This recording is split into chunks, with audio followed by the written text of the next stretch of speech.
Welcome back to Doctor Who The Cancelled Chronicles.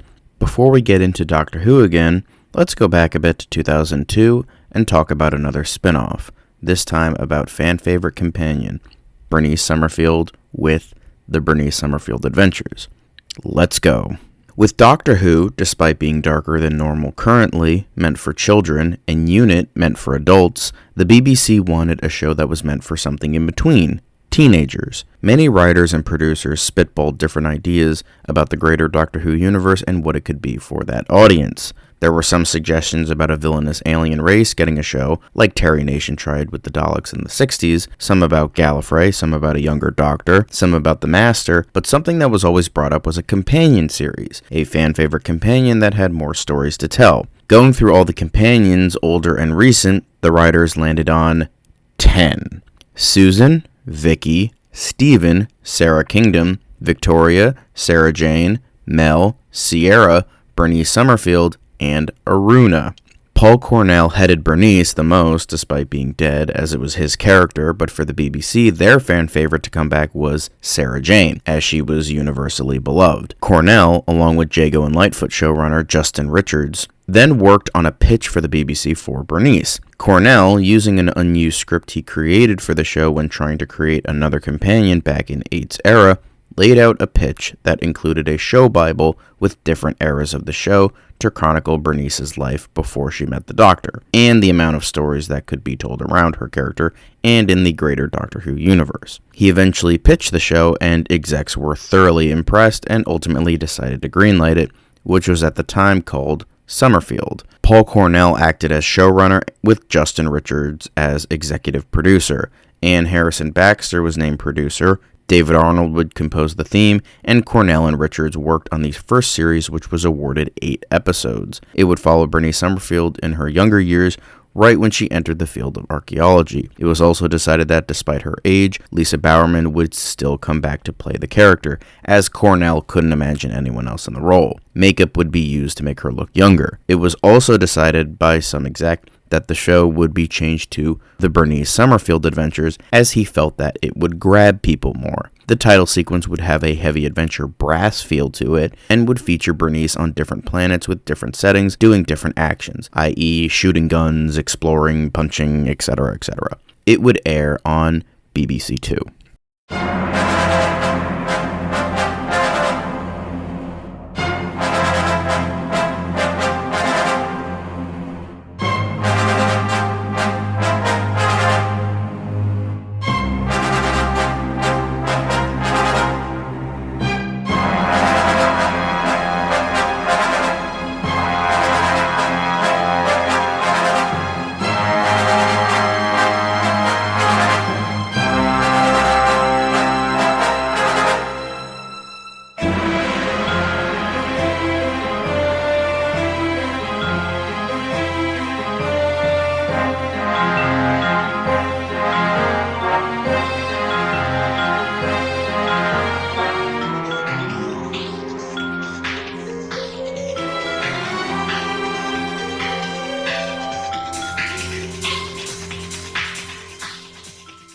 The first story is School's Out, written by Paul Cornell.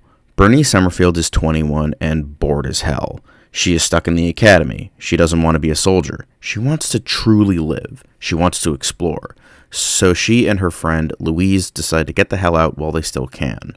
This would sort of adapt a number of different stories and ideas from Bernice's early life from various short stories. There would be 2 younger actresses to portray a young Bernice in flashbacks, but Lisa Bowerman would get most of the screen time as her 21-year-old self. It would be her and Louise escaping the academy and officials coming after them. It would sort of be a Thelma and Louise vibe, which is what the original story was referencing, with 2 women having the time of their lives but being chased by some sort of police. The episode would end with Benny escaping, but Louise being taken back to the academy by giving herself up so Benny could live her life. The story would have received a lot of praise. The episode perfectly showcased a younger and more rambunctious Bernice, and Bowerman slipped back into the role like a glove. Many liked the character of Louise and liked the chemistry between the two, as well as the story itself being very fun. The second story is A Lengthy Expedition, written by Justin Richards. Bernice managed to get on board a ship to a different star system. However, it will be a very long journey, and Bernice is worried that people are still looking for her. So she must figure out a plan if she were to ever get caught, as well as what she actually wants to do, while also bumping into many colorful characters along the way. This episode would have been very character-driven and would have focused on who Bernice was at this point in her life. While trying to figure out a plan if she were to ever get caught, she keeps getting stopped by many colorful people who need her help in some way, shape, or form. One of these people is an archaeologist, and she is enamored by her stories. She then starts to get inspired, but only then is she stopped by some officials looking for her papers. She realizes she doesn't have any, and there is a quick chase through the ship, and she eventually escapes with an escape pod. Now knowing she needs papers and a proper backstory, she knows a way of getting just that, or so she thinks, leaving the story on a cliffhanger. The story would have been fairly praised. While some were a bit hampered by the slowness, many liked how it looked into Bernice's life a bit more and developed her character properly, as well as a good stepping stone of what she will hopefully become. The third story is The Decorated Officer, written by David Bishop. Bernice has been trying to find a way to get proper papers for months. What she thought would be easy turns out will be a lot more difficult. She has almost no money, is starving, and hasn't had a shower in God knows how long. While living on the streets, she finds General Findrinick, a war hero beyond his years. She realizes that she'll probably have to do her worst to become her very best. This would have been sort of a comedy of errors type story, with Bernice trying to get his attention so that he can get her some sort of connection to get her the proper papers. She decides to eventually just get completely hammered and sleep with him to get what she wants. While she does so, he thinks it'll become an actual relationship when she just wants her documents. Over the course of a couple weeks, she swindles him into doing so, and this eventually leads into a whole other comedy of errors trying to get out of his grasp, while also realizing he has a wife and must get out of her grasp as well. At the end of the episode, she manages to find a place to hunker down and is ready for the next chapter of her life. The story would have been a bit more mixed. While some liked the comedy of the episode and some highlights, some felt it was a bit too silly in some areas, as well as having a bit too many plot conveniences for Benny to get away. The fourth story is Genius Loci, written by Ben Aronovich. Right now, Bernice Summerfield is 21 years old and living hand to mouth and drink to drink. Offered a job beyond her qualifications, she is lured out to the backwater planet of Jawan, where nothing has ever happened. Ever. There, she joins a disparate team of archaeologists who have just discovered that the planet of Jawan may have been just a tad more interesting than people thought. This could be Benny's big break and her ticket to a proper career in archaeology. That's if archaeology doesn't kill her first. This would adapt the story of the same name. In universe, to explain why Ben Aronovich would come back for this, it's because Cornell wanted to thank Aronovich after he gave him a chance back in 8's era for his first real story for Doctor Who. So Cornell wanted to return the favor and have him write an episode for his spin-off. The story would have received a decent amount of praise. The fifth story is The Time Shaft, written by Paul Cornell. After Benny escaped Jawan, she is then given another job, uncovering an ancient technology from over 10,000 years ago that is beyond technology from what they have now. Benny must get to the bottom of this, and she might not like what she finds. This story would have been about Benny finding an ancient technology that is described as some sort of battery where it absorbs certain types of energy. What Benny finds is some sort of strange pocket universe that looks like an empty elevator shaft that can go to different points in time. It turns out that it was some sort of technology that was beyond years and years from now that got stuck in the distant past. Benny eventually sends it to the proper year through some means, and she eventually leaves the planet. The story would have been considered the weakest of the season. Many felt that this episode was using time travel for the sake of using time travel because it was a Doctor Who spin-off show. The time travel mechanics were confusing and made little sense, and the story surrounding it was rather lazy. The sixth story is Prime 5, written by Jason Arnop. Benny Summerfield is summoned to planet Tharn by military officers and blackmailed to help Dr. Harmon Ransell in his experiments, or else face prosecution for desertion. This puts her in the crosshairs of not only a hit woman, but an imposed path to conquer her own personal demons. In a way, she will meet a lost face once more, but not how she intended. This would have adapted the original story almost verbatim. The story would have received a lot of praise for its various story aspects. The seventh story is Home, written by Peter Darville Evans. An archaeological dig by the Galaxy Real-Time Holovid Corporation is held to find what remains of Earth's first moon base, but the viewing figures for its live broadcast have rather dim prospects. As Benny guides the host on a tour of the dig site, it becomes clear the corporation will do anything to garner ratings, even subject Benny to a moon overrun with loose, rampant criminals. Benny must turn the tables against the terrorists so that this corrupt organization may fall. This would have adapted the story almost verbatim. and the story would have received a good amount of praise. The 8th and final story is Love and War, written by Paul Cornell. Bernice lands on Heaven with the help of a group called the Travelers in the hopes of finding some ancient ruins left by the Heavenites. However, not everything goes according to plan, especially when a species called the Hoothi have come to invade Heaven, and it's up to Bernice to stop them. This would obviously not adapt the story verbatim, considering that this was a script that Cornell originally wrote for Doctor Who in this universe. It would have to be heavily rewritten. It would simply be a Benny story with her taking over for the Doctor's role, but having to be rewritten for her, and then Ace's stuff being removed entirely, as well as adding in the various aspects from the original story that followed her character as well. It cut out all the fat, and it would have simply been a Bernice saves the day situation. The story would end with her leaving the planet. The story was praised, but the writing would have been criticized, as many audiences felt that you could tell it was heavily rewritten. However, many still liked the story and felt it was a good series finale. The first series would have been considered a success. The reception with its proper demographic was through the roof, as well as getting a good amount of ratings at the time. Many liked how Bernice developed over the course of her first series, but not too much, as there was still a fair amount of time before she met the Doctor, and more time for her to develop as a character, as well as the fun tone getting praised, mixed with more serious themes. It was because of its success that the BBC awarded it another series with an additional 4 episodes, as well as moving to the newly announced BBC 3, which fits into more of the demographic that the BBC was aiming for the show. Bowerman would obviously return. Also, Justin Richards would go on to write many of the episodes this series, as he overwrote this series with Cornell, due to him being the showrunner for the next mini-series of Jago and Lightfoot. So he would be unavailable during most of the development for the second series. Many other writers would step in to finish his stories. The first story is Oh No It Isn't, written by Paul Cornell.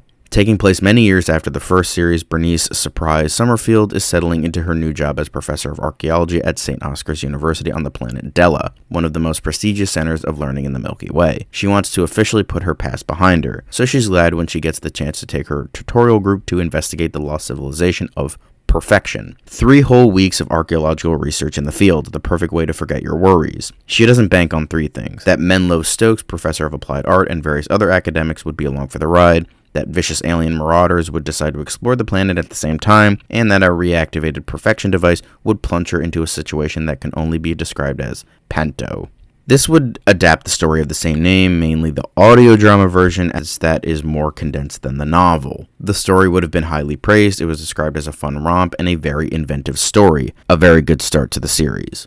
The second story is Dragon's Wrath, written by Justin Richards. The Gamaliel dragon, a jewel-encrusted statuette captured by the Imperator Gamaliel from the Knights of Geneve and the legendary Battle of Bukhara. When Bernice Summerfield gets asked on an expedition by Gamaliel's descendant, Romolo Nusek, it is an offer her department can't afford to let her refuse. But as usual, there are a few problems. For one thing, Nusek is an evil warlord out to consolidate his power by any means necessary. For another, there's a body in the theatrology building, and the dead man had an appointment with a mysterious man. Most worrying of all, the Gamaliel dragon, one of the best guarded and most valuable archaeological relics in known space, seems to be lying in a battered Gladstone bag on the floor of Benny's bedroom.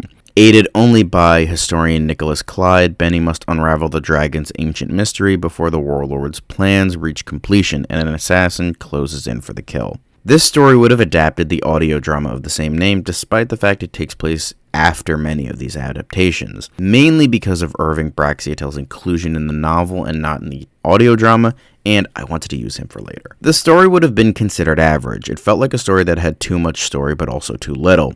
It had some interesting aspects, but nothing that made it noteworthy. The third story is Beyond the Sun, written by Matthew Jones. Bernice Summerfield has drawn the short straw. Not for her the pleasures of intergalactic conferences and highbrow lecture tours. Oh no. She's forced to take 2 overlooked freshers on their very first dig, and just when it seems things can't get any worse, a man from her past named Jason turns up, claiming that he is in deadly danger. Benny finally begins to believe his wild claims, but unfortunately only after he has been kidnapped from his hotel room. Feeling guilty, she sets out to rescue him. Well, let's face it, no one else is going to. Her only clue is a dusty artifact that Jason claimed was part of an ancient and powerful weapon.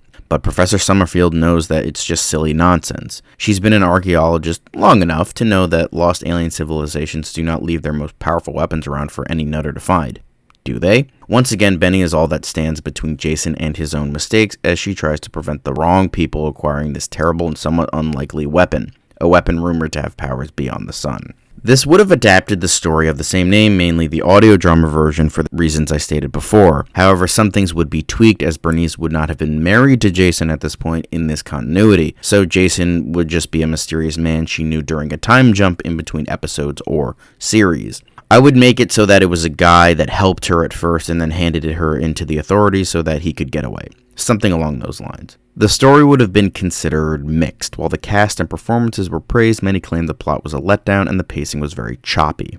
The fourth story is Me and Jason, written by Peter Darville Evans. After the events of the previous episode, Bernice is stuck with Jason Kane in a special facility ship heading back to Della. The two get to know each other, and there might be more of a spark than they realize. So this would be a character-driven episode involving Jason and Benny, and they eventually fall in love and get married within this one time frame. This is due to some simulation hijinks where they get stuck in a simulation where the two live out an entirely different life together in the span of only an hour in the real world. With the best comparison I can give it being the Star Trek The Next Generation episode, The Inner Light, as well as a bit of Silence in the Library / Forest of the Dead with Donna being stuck in the computer. So they eventually get married in the final minutes of the episode, spending what was essentially an entire life together. This episode would have been very much praised. Many of the story beats were praised along with the character development for Bernice. However, many did not like the idea of Bernice getting married. The fifth story is Base Under Siege, written by Paul Cornell. An alien force has attacked a resort where Jason and Bernice are spending their honeymoon. They are stuck on the planet and must survive the attack, but all of this seems a bit too familiar. This episode would essentially be a parody of the Base Under Siege subgenre of Doctor Who, hence the title of the episode. It would follow many of the tropes of the episode, but would be sort of meta in a way. Like a future Bernice in what looks like a heavenly setting, commenting on the various aspects and how the Doctor would have done things differently, and how it shows Jason's true colors of being a coward and kind of a dick. It would be a very experimental story and would set the stage to see if this type of episode would work. Unfortunately, the story was very negatively received. While many commend the episode for trying to be experimental, it misses the mark majorly, as there was very little to parody in terms of this subgenre. However, many were intrigued with Jason's development into a certain type of character. The sixth story is Ship of Fools, written by Dave Stone.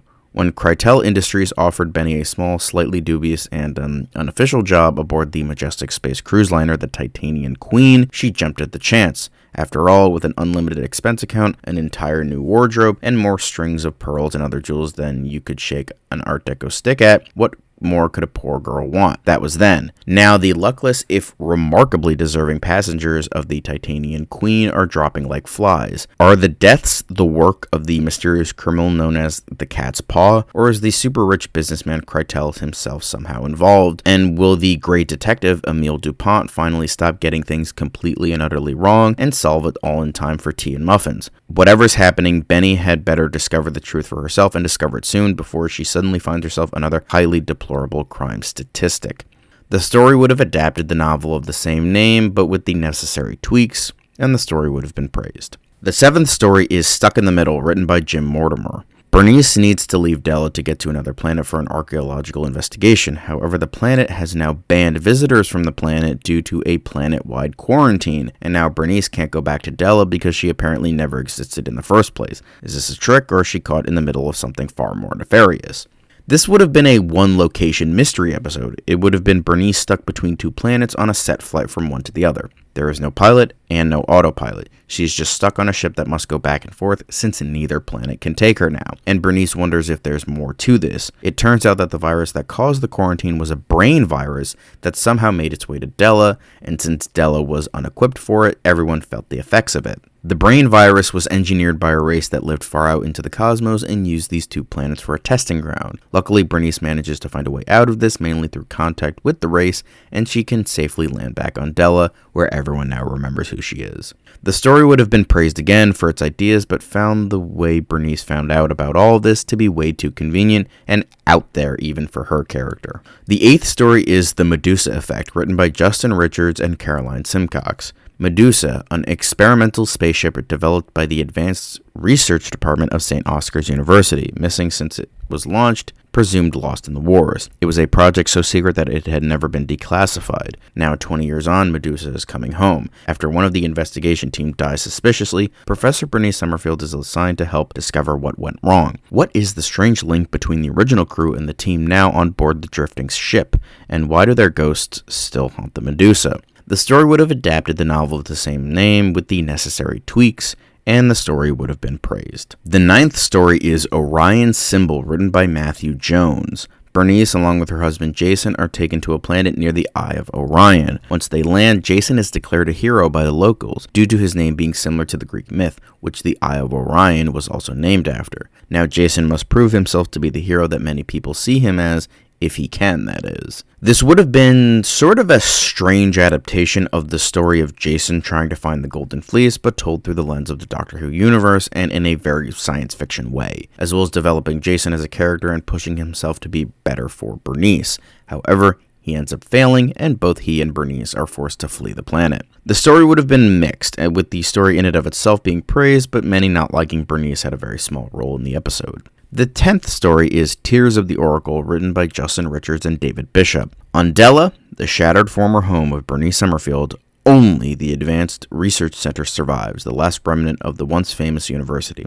But it's under siege from fanatical groups of religious inquisitors, searching for new converts or dangerous heretics. Benny would have to be mad to go back. Jason Kane, Bernice's husband and all-time opportunist, has found the ancient remains of the Oracle of the Lost on an obscure planetoid now known only as KS-159. Or so he says. Benny would have to be mad to believe him. The mysterious Irving Braxiatel is looking for somewhere quiet to house his huge collection of everything. Benny would have to be mad to suggest KS-159. The Oracle of the Lost, legend says, can answer any question, but the cryptic answers she gives are never helpful and often dangerous. Benny would have to be mad to reawaken her, or ask a question, or believe the answer. The story would adapt the novel of the same name, but with the necessary tweaks. The story would have been considered above average. The 11th story is Kingdom of Time, written by Simon Boucher Jones. On a dig, Bernice comes across a kingdom that has never existed at all. On every archive and every database, this entire era from this history of this planet never existed. So why does it now? This would have been an intriguing mystery episode on the whereabouts of an entire dynasty being plucked out of time. It turns out the kingdom was ruled by a totalitarian regime that was looking to rule the entire galaxy. However, the smartest and brightest minds of the neighboring planets heard of this and locked away this kingdom in a pocket universe and made everyone forget that they existed in the first place. Eventually, they broke free from their prison and just wanted to live free again, despite being in the wrong time since they existed thousands of years ago. Bernice doesn't take the bait and locks them away again before they can truly do anything. The story would have been praised for its interesting ideas and time mechanics. However, some felt it was a bit generic and not wholly interesting plot-wise. The 12th and final story is The Joy Device, written by Justin Richards and Jason Arnott. Benny has had enough. Enough of the angst and the heartache. Enough of Jason and the others. She needs a holiday, so she's heading to the Eastern Rim, a part of the galaxy where there is still a frontier and adventure to be had. She's packed her trowel. She's off. Her friends are concerned. Drug barons, warlords, criminal cartels, and outlaws have fled to the Rim from authority and order. There's a distant risk of getting into trouble, not to mention life-threatening peril. It's not so much that Benny might come to harm, she might find she likes it out there. But Benny finds the Eastern Rim almost suspiciously ordinary. No violence, no action, no excitement. So when she is asked by a shady curio dealer to help find Dorpfeld's prism, it seems just another cursed relic to recover before retiring to the bar. In a place this dull, nothing dangerous can possibly happen. Can it? This story would adapt the novel of the same name with the necessary tweaks, and the story would have been very much praised. Before we move on to the thoughts about Series 2, we are going to talk about the Bernice Summerfield Adventures 40th Anniversary Special. Due to the fact that every piece of Doctor Who media was getting an anniversary special, Bernice Summerfield Adventures fell under that deal, even though Cornell wanted to keep this and Doctor Who separate as much as possible. But the BBC forced his hand and they were going to have it anyway. Cornell optioned not to write it due to his disinterest, and Richards was busy with Jago and Lightfoot. So he asked current Doctor Who showrunner Lance Parkin to come up with something due to not writing the anniversary special for Doctor Who. And we'll get into that eventually. He eventually submitted something that Cornell and the BBC could agree on. The special is Benny's story, written by Lance Parkin. Deep in the minds of the Epsilon Minima, Professor Bernice Summerfield is up to her neck in it as usual. The Countess Van Hella has hired her to recover a lost Time Lord artifact. A Time Lord key, it turns out. Guess whose? This would have been an adaptation of the story of the same name. However, due to the fact that Bernice hasn't met the Doctor at this point, they would have to keep their identity a secret. The Doctor in question would be Sylvester McCoy, returning as Fiona Shaw was too busy filming for Doctor Who at this point, so a former Doctor was used, and McCoy was more than happy to come back. But outside of that, very little changed. The story would have been decently praised. Most of the acclaim came from the chemistry between Benny and the Doctor, but the plot not being anything too special. So, overall, the second series, while not considered as good as the first series and the ratings going down a bit, was still overall very much praised, as well as the anniversary special. So the BBC optioned it for another 12-episode series. Now we move on to the final miniseries in the Jago and Lightfoot series, I guess? This was greenlit purely on the grounds that it was a spin-off at the time, and the BBC wanted to celebrate the 40th anniversary as much as they could, as I mentioned before. Benjamin and Baxter stated that they had one more series left in them, and both agreed that this would be the final series.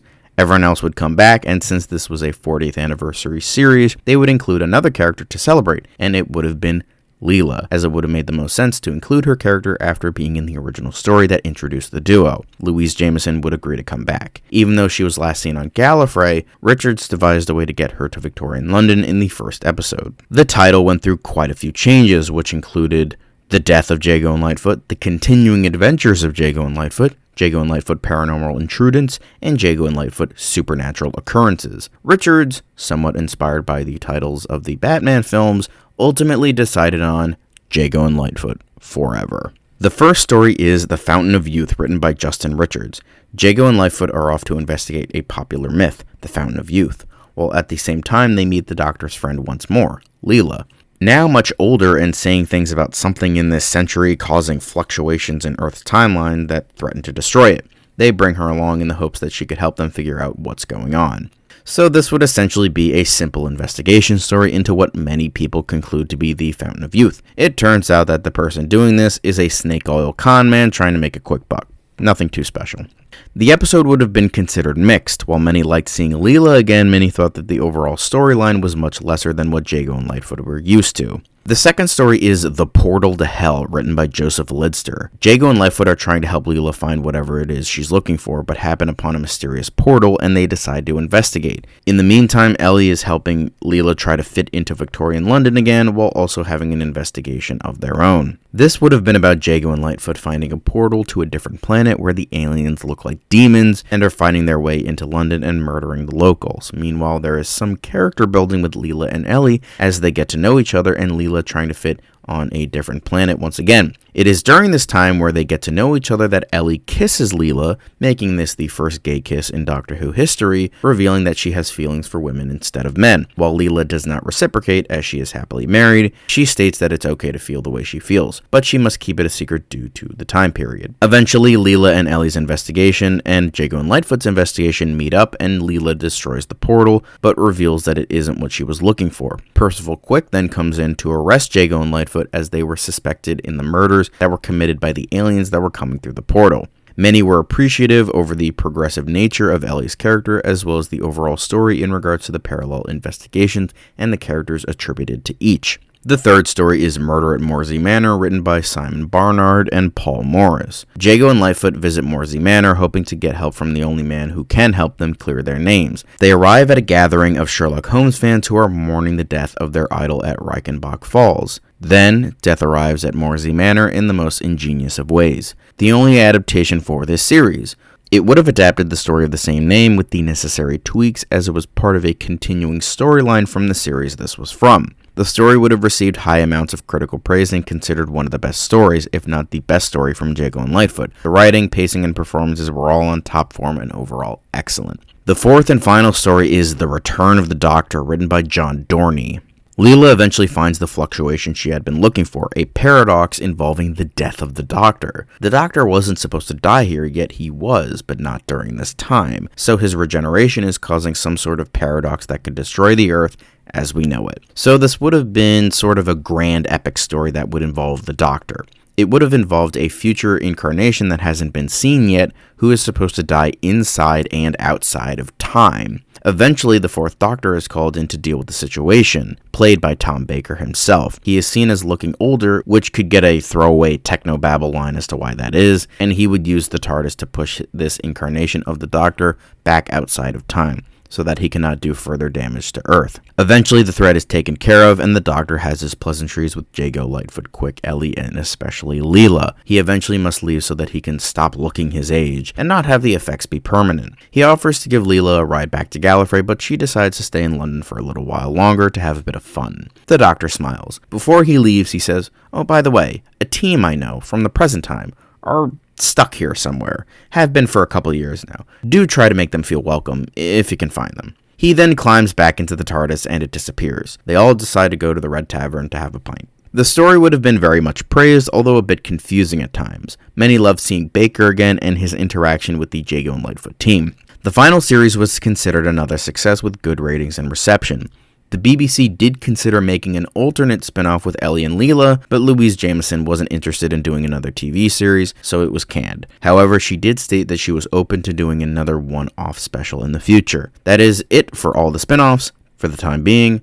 Time to get back to Doctor Who in the next video. See you in October for Monster Madness, and see you in November for another Doctor Who video.